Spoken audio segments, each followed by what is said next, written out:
The H1B Guy here, and today the H1B Guy discusses presidential nominee Joe Biden's immigration policies. But before we get started, I'd like to ask you, if you haven't already, to please subscribe to the H1B Guy. It really helps this channel to produce more content like this. Former Vice President Joe Biden and presidential nominee of the Democratic Party announced on Saturday, August 15th, his immigration agenda for his campaign. The agenda? Reform the H1B visa and eliminate the country quota for green cards. Intentional? The date of the release? Absolutely. Just so happens that it coincided with India's Independence Day. Why was that a coincidence? Well, if you think about it, 1.3 million Indian-American voters, many of which are a byproduct of the H-1B visa pipeline, is a small but significant piece of the puzzle if Biden plans to defeat President Trump in the upcoming election. So what I want to do is a quick recap on sort of the 9 bullet points that the Biden campaign and team provided, and then we'll break down those and sort of their importance. So starting with the first one, supporting family-based immigration and reducing the family visa backlog. 2, increase the number of visas offered for permanent work-based immigration based on macroeconomics and exempt from any cap recent graduates of PhD programs in STEM fields. 3, reform temporary visa system for high-skill specialty jobs to protect wages and workers, then expand the number of visas offered and eliminate the limits on employment-based green cards by country. 4, restore and defend the naturalization process for green card holders.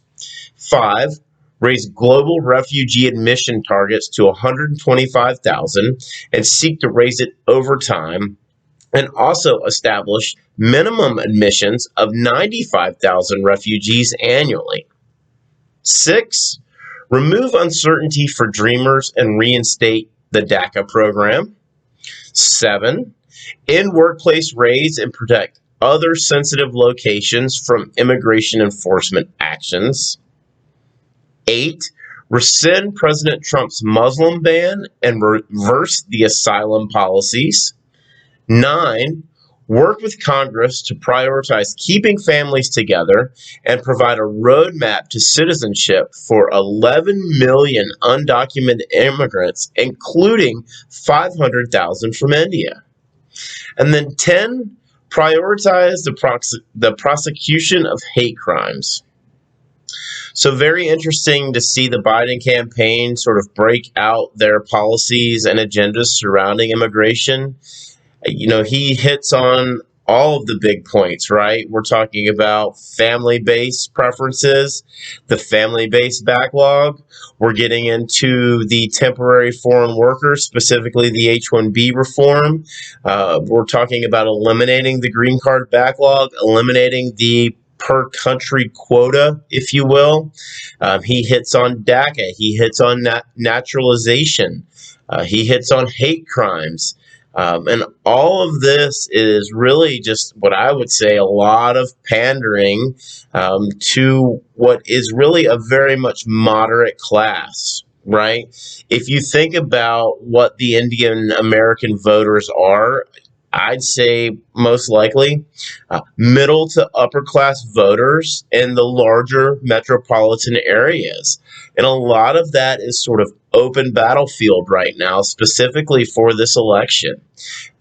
As we talked about last Wednesday on the H1B Guy Live, the nomination of Kamala Harris, really shows that the Biden campaign has a large preference on focusing this campaign around immigration. If you can remember, I was just so excited about the potential vice presidential debates between Mrs. Harris and Vice President Pence. I think that we're going to see some fireworks and dynamics there. But again, what is the Biden campaign doing here and announcing this on India's Independence Day? They're making that plea to a moderate group, really swing voters, if you will. 1.3 million, not a large number, but definitely significant. They can move the meter. There could be counties and districts won based on their vote. And so very interesting to see.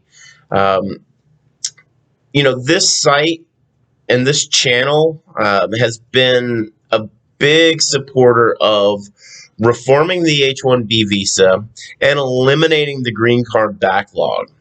It's something since we launched back in June that we've talked about significantly on this site. So now that the Biden camp has released its policy agenda, the questions need to be asked. Will Joe Biden do so? Will he uphold these policies that he's released? We've seen a lot of presidential nominees and former presidents that have run their campaign on certain immigration policies, then to really not do much of that. Immigration as a whole has been a topic that we've seen a lot of kind of shying away from, specifically over the last decade, 10 to 15 years, really. So the question becomes, is Joe Biden politically jockeying for the moderate Indian Americans' vote? I want to warn you, don't be fooled into thinking that the Biden campaign is doing this out of the kindness of their hearts. It's just not the fact. I believe that they've read the tea leaves, they've seen the polls, they've seen the onslaught of attacks directed towards President Trump's presidential proclamations, towards his executive orders, and also towards all of the elected officials on both sides of S-386. Not just the onslaught on Senator Durbin or Senator Rick Scott, but even the other side, the anti-S-386ers who have targeted Senator Mike Lee. So, wanted to get this out today because it was released over Saturday. I think it's very important. Today is the kickoff of the Democratic National Convention. Will be very interesting this week to see how the Democrats handle the immigration subject. As you can see, they are very much more liberal in their policy and the Biden campaign's agenda. As I read sort of these 10 points, what I hear a lot is increase, increase, increase, increase, right? And as, I've presented to you, I'm very moderate in sort of my views. I do have some concerns around that, specifically the refugees and asylees.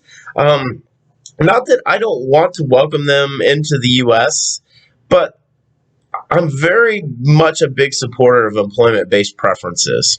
And we have to ask, are refugees possessing specialty occupations that can contribute to the economic growth of our society? Can it create jobs? And what kind of taxes are they going to pay? Are they going to pay taxes of a 30 to 40K salary?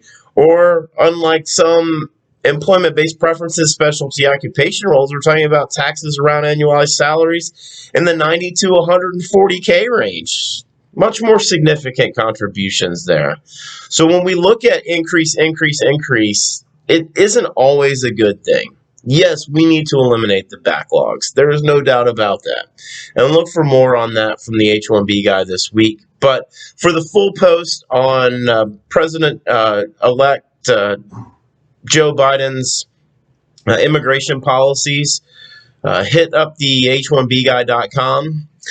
Tomorrow, look for new content that's going to be around the H1B Guy reform recommendations, where we're going to discuss the per country quota, cap quota for employment-based preferences.